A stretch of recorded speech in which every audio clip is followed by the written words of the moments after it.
Olá pessoal, vamos dar continuidade ao nosso estudo do regime das licitações dos contratos da lei das estatais. Eu, Leandro Veloso, tenho essa missão de trabalhar com você aqui gratuitamente os principais argumentos, as principais inovações desse contexto. Muito importante para você que licita, para você que está, que participa das licitações, é um assunto de administrativo em especial que eu gosto muito.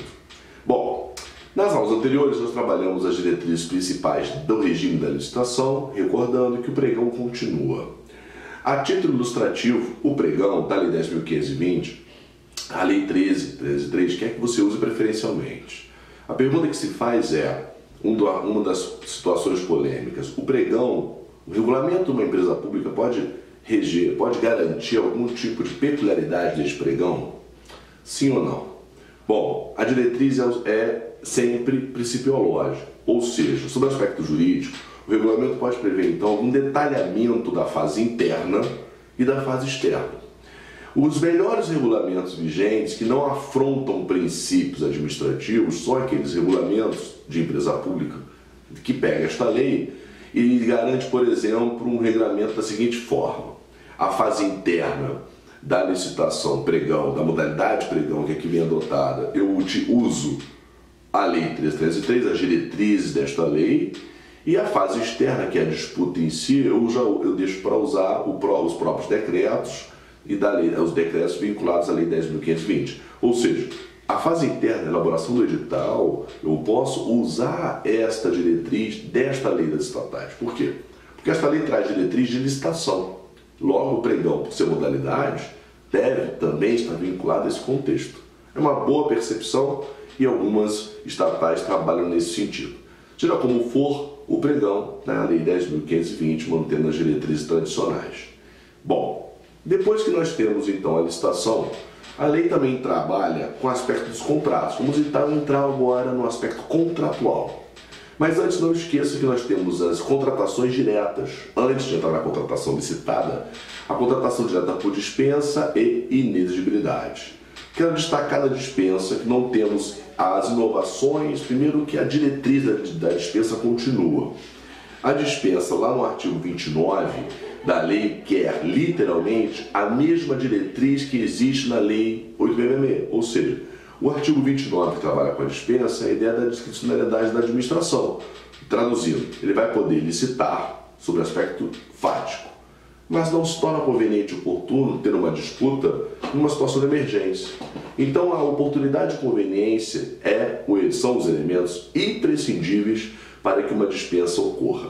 O processo de contratação por dispensa continua tendo as mesmas diretrizes do 8.666, ou seja, as justificativas quanto à razão da escolha, quanto ao preço ofertado, daquele proponente, e as razões técnicas relativas ao contrato vão permanecer, porque o contexto da dispensa não teve tanta liberdade de alteração nesse sentido. O que nós temos é, obviamente, inovação que a lei traz, que é um aumento do valor da dispensa, trazendo aí maior competitividade, no sentido de que várias empresas podem ofertar propostas, que a dispensa não é atividade por falta de competição.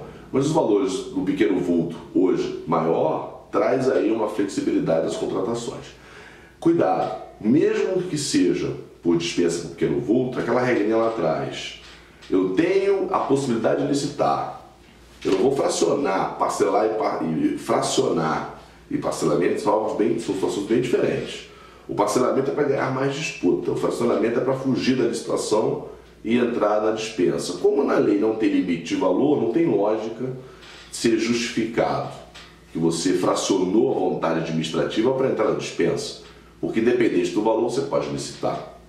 Então a dispensa, esse argumento acaba não existindo mais. Então o pequeno vulto é o pequeno vulto, você vai justificar, e é uma liberdade não licitar. Obviamente, quando você justificar, você vai ter que afirmar que, no caso em tela, não é oportuno e conveniente licitar. E você tem que trazer evidência nesse sentido. Então, a área técnica que faz a fase interna da licitação e também vai atuar nas contratações diretas vai ter que ter mais zelo nesse sentido. Então, a lei traz uma flexibilidade, mas traz mais responsabilidade. Por óbvio, os órgãos de controle ficaram muito em cima desse assunto, para tentar encontrar irregularidade e aplicar suas sanções. Então minha dica pessoal fique bastante atento, seja o mais elucidativo possível nos procedimentos de contratação direta por dispensa. No conteúdo da elegibilidade, logo em seguida, nós encontramos no artigo 30 da lei a inexigibilidade de licitação. Nós temos a inovação que a lei não trouxe aquela notória especialização, né? Então a ideia aqui da inviabilidade de competição, na hipótese, tanto no inciso primeiro, o produtor exclusivo, no inciso segundo, serviços técnicos especializados, e o próprio parágrafo trabalha com contexto de notória especialização, mas não exige com tanta veemência dentro do inciso 2 logo de cara a notória especialização. Quando você lê, contratação de serviço técnico especializado com profissionais ou empresas de notória especialização. Ou seja, ele não quer que o proponente por si só tenha a tal notória especialização. Então aqui existe uma flexibilização um pouquinho light, vamos falar assim, desse contexto de notória especialização. Mas a ideia permanece. Não tem tanta força porque a ideia aqui é quando não há competição por serviços técnicos especializados. O que nós encontramos também no próprio inciso primeiro do fornecedor exclusivo, uma maior flexibilização do contexto de exclusividade. A lei não trouxe nenhuma regra tão taxativa do que é exclusivo, e aí ficará dentro a critério da contratação observar aí a jurisprudência já vigente. Por óbvio, exclusividade é um aspecto caso a caso. Não significa que é um aspecto regional, não significa que é um aspecto nacional. Eu posso ter no Brasil 3 representantes exclusivos de determinado produto, determinado material, mas só aquele hoje consegue me fornecer no prazo que eu preciso, no valor do máximo que ele pode chegar na minha cotação de orçamento, bem como na disponibilidade de estoque. Seja como for, o fato de terem vários e somente um poder executar a minha contratação já se encaixa na inexigibilidade de licitação. Então a falta de competição é por direito, por exemplo, exclusividade, ou por fato, né? Uma notória especialização é algo que traz aí um conteúdo bem importante nesse sentido. Beleza? Então, a minha ideia principal é trazer para você os conteúdos tradicionais desta lei e um regulamento muito importante para poder trabalhar com mais clareza esses critérios. Por óbvio, quem segregar o seu regulamento interno não poder inovar nesse sentido, porque a lei, como a lei não trouxe inovação, nós vamos ter aqui no máximo as flexibilizações de procedimento e não de essência conceitual. Bom, feito isso, tanto a ideia da inexigibilidade, o processo da contratação direta no próprio artigo 30, parágrafo 3º, trabalha com aqueles regramentos. Seja a situação emergencial, que é uma hipótese continua, a razão da escolha do fornecedor, justificativa do valor, tudo isso é muito parecido com o artigo 26 lá da Lei 8.666, que tem esse conteúdo bem similar. Mas o que eu trago de bom nisso é que a lei trouxe essa inovação no sentido de manter a elegibilidade e garantindo aí a possibilidade de contratação direta por falta de competição, sendo que o processo vai ser muito similar ao já existente hoje. Bom, o importante é o contrato. Vamos chegar agora nos contratos.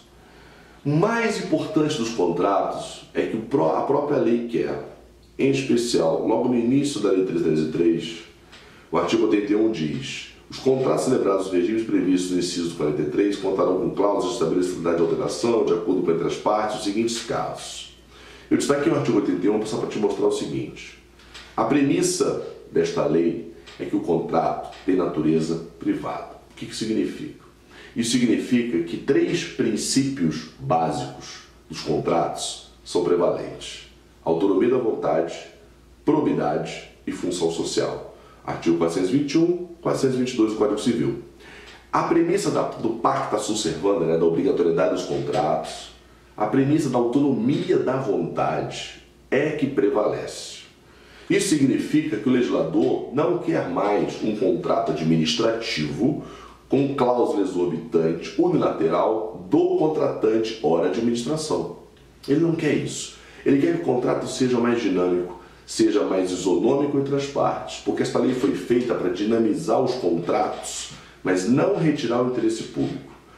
Bom, no final, fica muito bom para o setor privado, que vai cada vez mais ficar com mais vontade de ser contratado com o poder público, mas vai trazer mais responsabilidade para quem contrata, porque o contrato vai ter natureza privada. Vai ter algumas cláusulas exorbitantes, mas o recurso é público. Se o recurso é público, todas as regras de interesse público vão prevalecer. Então, o contrato vai ser mais dinamizado. Bom, o contrato vai ser direito privado e as regras desta lei. Vamos dar um exemplo clássico. O contrato, por ser natureza privada, eu não tenho aplicabilidade de multa unilateral, como regra. Eu vou ter excepcionalidades aqui de aplicação de multa unilateral. Uma coisa é certa, outra situação, cláusula exorbitante de rescisão unilateral, acabou a rescisão unilateral. Da mesma forma, se a empresa licitante não quisesse dar o contrato, não assina o contrato, não vai ser punido, salvo se o regulamento, o edital, fizer previsão objetiva. Ou seja, a lógica é outra, não é mais contrato administrativo de direito público. Os autores hoje vêm comentando que o contrato aqui ele é administrativo por pertencer à administração ao contratante, mas não adianta, ele vai ter o aspecto privado. Isso traz aí uma maior liberdade na contratação, mais responsabilidade para quem contrata. Bom, as cláusulas essenciais do ajuste especial, lá na parte do artigo 69, continuam valendo com a mesma parecido com o 8666. Tipificação das infrações, casos de rescisão do contrato, distribuição dos riscos, que é a matriz de risco, em especial em alguns tipos de contratação. Então, o contrato, por ter natureza privada, é um outro cenário. É uma outra sintonia, é um outro conteúdo da administração. Não é mais contrato público com cláusulas exorbitantes por si só. O foro tem liberdade de foro, as regras de alteração do contrato vão estar definidas no contrato. Vamos ver todas essas expectativas a partir de agora, quando trabalharmos contratos. Bom, lembrando então que a autonomia da vontade é o mais importante. E aí você vai ter mais diretriz, mais liberdade para colocar cláusulas contratuais. Quais são os principais destaques? Cláusula exorbitante. Cláusula exorbitante eu vou destacar 3. Vocês vão manter ainda a cláusula do artigo 82, parágrafo 1º, que é a multa. É a multa que a administração pode aplicar na empresa contratada de acordo com o contrato por inadimplência do contrato. E isso faz com que seja um caráter exorbitante similar ao 8666. Não tem jeito. Esta multa vai ter todo um processo administrativo para ser processada até ser aplicada. Mas, de natureza jurídica, ela tem um caráter exorbitante. A fiscalização do contrato, poder dever de fiscalização, lá no artigo 40, inciso 7º, traz a nós, da administração, um dever de fiscalizar literalmente. Então, uma segunda cláusula exorbitante que vai continuar no contrato. A terceira cláusula exorbitante que eu quero destacar é a aplicação de outras sanções pela administração, por atrasos injustificados, por execução total ou parcial, advertência, multa, suspensão temporária. Então, essa aplicabilidade de penalidade ela tem um caráter unilateral. Fora isso, as alterações são consensuais. A rescisão é por distrato. Regra, toda a execução do contrato e suas alterações é consensual, não tem jeito. E isso não traz mais a exorbitância do poder público, portanto é um contrato com natureza privada. Dando prosseguimento ao regramento da lei das estatais que trabalha com o conteúdo dos contratos, vamos visualizar as garantias. Bom, manter a tradição do contrato ser privado e garantia. Pô, garantia parece uma coisa meio que 666, né? Mas o artigo 70 da lei, seguindo a nossa sequência, traz esse conteúdo. Traz o conteúdo da possibilidade de exigência de garantia. A única inovação é que a caução em títulos não foi prevista a possibilidade de caução em títulos. Então, caução é dinheiro, seguro-garantia e fiança bancária, né? Tanto a fiança fiduciária e bem como o performance bond, seguro-garantia, vão permanecer nos contratos desde que a administração queira. E aí vai ter um ajuste para isso, combinado com a parte contratada, que ela vai saber como é que funciona a exigência das garantias. A inovação na duração dos contratos, né? Acabou aquela história de contrato vinculado a crédito orçamentário por 12 meses. Primeiro que era 12 meses. 12 meses é a interpretação do conceito orçamentário. Qual é o prazo mínimo e máximo do contrato? Quem define o contrato? Prazo de execução, por escopo ou serviço continuado, o prazo necessário que a administração queira, de acordo com a solicitação. Prazo máximo, regra, é 5 anos, não excederá o contrato prazo de 5 anos, contados a partir de sua celebração. Não tem mais regramento de serviço continuado de 60 meses, limitar, prorrogado com mais 12 excepcionalmente, isso acabou. Quem define o prazo é a administração. Há algumas exceções que nós temos no artigo 7.1, trabalham com outras possibilidades, né? Se o contrato pode ter prazo superior a 5 anos, ele dá uma exceção no inciso 2. Nos casos que a pactuação for superior a 5 anos, seja pela prática rotineira de mercado e imposição deste prazo, inviabilize ou onere excessivamente a realização do negócio. Então, a regra é 5, podendo para mais ou para menos, observado esse regramento. Mas não temos vinculação de objeto, né? Então, a empresa pública, sociedade de economia mista, por exemplo, escola de atividade econômica, o plano de negócio pode garantir aí situações de 10 anos. Então, contratos de 10 anos podem ser firmados, com o inciso 1º garante esta possibilidade do artigo 71. Bom, relativo aos contratos, vou destacar o contrato verbal. O artigo 7.3 prevê, no caso de pequenas possibilidades de contratos verbais não escritos, porque a regra do formalismo continua. A lei não traz um limite de valor por si só com tanta veemência, portanto, vai ficar a critério do regulamento. O contrato verbal permitido está no artigo 7.3 caput. Bom, a outra situação do contrato relevante nesta lei é, na lei 866, todo mundo pode até pedir a cópia do contrato e conhecer o contrato. Agora, a ideia da transparência do acesso à informação, que o artigo 7.4 traz para nós, é que vai ser através de canais específicos para isso. Então a lei quer que o acesso ao contrato não seja direto para aquele gestor do contrato, e sim para um canal de comunicação daquela administração, muito similar à lei do acesso à informação, muito similar à ideia das ouvidorias, do próprio canal de comunicação da empresa. Então o artigo 7.4 diz que qualquer interessado pode ter conhecimento dos termos do contrato, a obtenção de cópia autenticada inteiro teor, diferente do 866, que tem regulamento específico, né?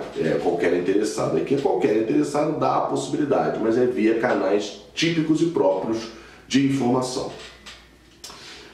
Bom, como eu disse, o contrato tem que ser assinado pelas partes. Como você vai definir a vigência, como você vai definir a execução, de acordo com o objeto. Não tem, vamos usar os parâmetros já existentes, né? Vigência sempre maior do que execução. Mas essa forma bem formalística de vigência com execução está mais livre na lei. Compete ao regulamento ou ao edital como todo contrato. A assinatura do contrato, observamos que a lei não fez previsão de prazo máximo de assinatura e nem penalidade quando a empresa não quiser assinar. E tecnicamente, a administração até esse momento, antes do contrato sair, ele vai poder revogar a licitação normalmente usando os parâmetros de revogação tradicional. Portanto, a legislação não trouxe aí a recusa, né? A empresa não quer assinar, não vai assinar. Diferença do 866, isso é novidade. Por que isso existe? Isso não pode ser atacado. Autonomia da vontade. Pela ideia do contrato ser privado, a autonomia da vontade prevalece. Se a parte não quer, não tem como obrigar.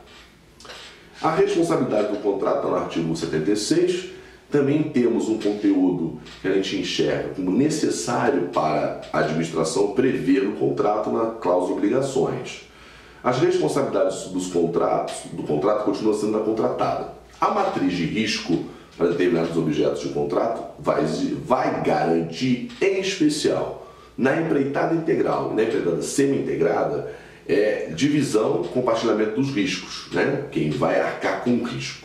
Com a matriz de risco vai ser um documento, uma análise da fase interna, eu vou garantir, de repente, algum tipo de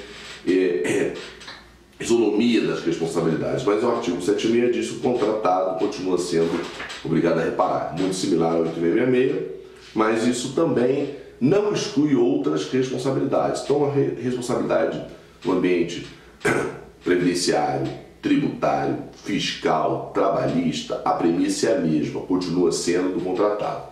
A responsabilidade civil continua sendo do contratado. Dependendo do caso e com devida justificativa, eu posso até relativizar isso, porque o Código Civil permite relativização de danos diretos, danos indiretos, lucros cessantes, porque o que vale é a autonomia da vontade com preservação do interesse público e, obviamente, do recurso público. Bom, as responsabilidades continuam então em regra sendo do contratado, observando aí essa possibilidade de algumas liberalidades.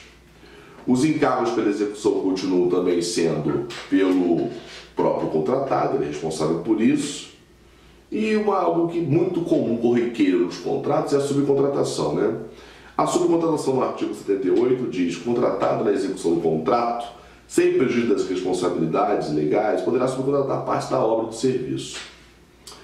Nesse sentido, nesse dispositivo, toma cuidado, porque algumas diretrizes do TCU foram ali consagradas.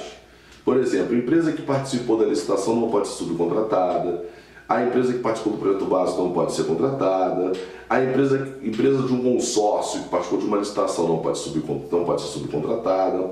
Então você enxerga no parágrafo 1º, 2º e 3º do artigo 78 essas diretrizes que o TCU já vem trazendo nesse sentido.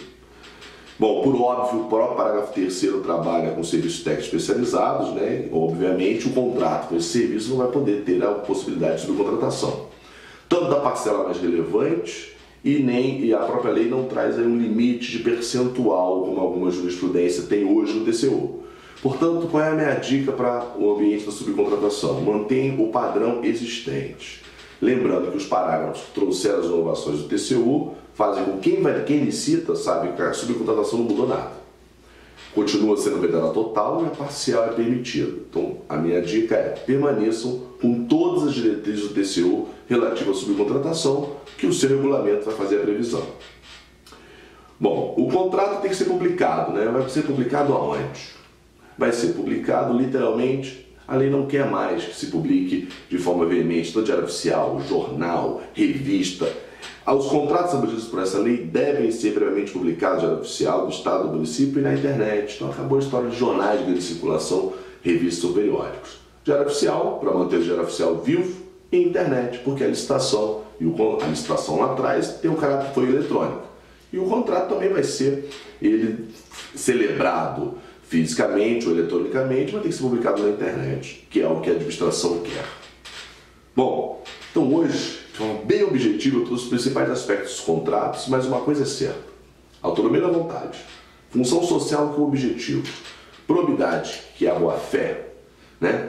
Função social junto com a probidade, que é a boa-fé das partes, para fechar o contrato e celebrar aquela execução, são as diretrizes mais importantes da lei das estatais relativas aos contratos desta lei. Vejo você na próxima aula. Até já!